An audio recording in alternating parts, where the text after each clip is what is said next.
ঢাকা চট্টগ্রাম মহাসড়কের কুমিল্লার পদুয়ার বাজার এলাকায় বিশেষ অভিযান চালিয়ে 1,60,000 পিস ইয়াবাসহ 5 জনকে আটক করেছে জেলা গোয়েন্দা পুলিশ। জব্দ করা ইয়াবা আনুমানিক বাজার মূল্য প্রায় 4 কোটি 80 লাখ টাকা।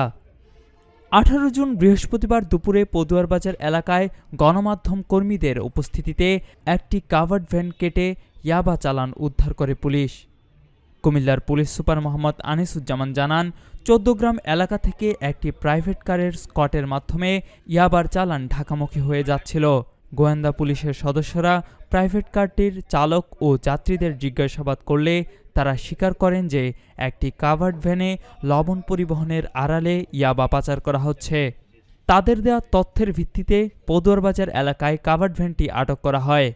পরে গাড়িটির উপরের অংশে বিশেষ কৌশলে লুকিয়ে রাখা 16টি প্যাকেট থেকে 1,60,000 পিস ইয়াবা উদ্ধার করা হয়।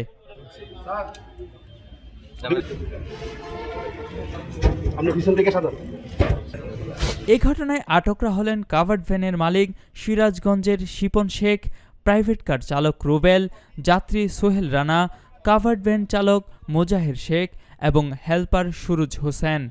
পুলিশ জানায়, উদ্ধার হওয়া ইয়াবার বাজার মূল্য প্রায় 4 কোটি 80 লাখ টাকা। আটক ব্যক্তিদের বিরুদ্ধে মাদকদ্রব্য নিয়ন্ত্রণ আইনে আইনানুগ ব্যবস্থা গ্রহণের প্রক্রিয়া চলছে।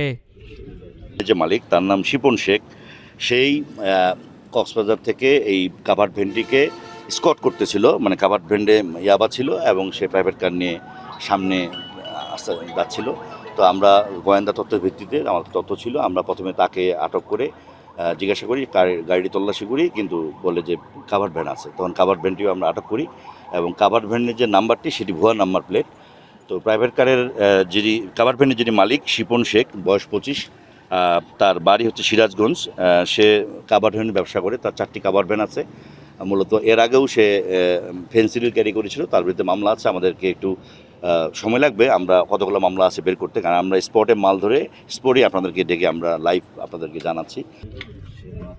কুমিল্লার কাগজ, নিউজ ডেস্ক।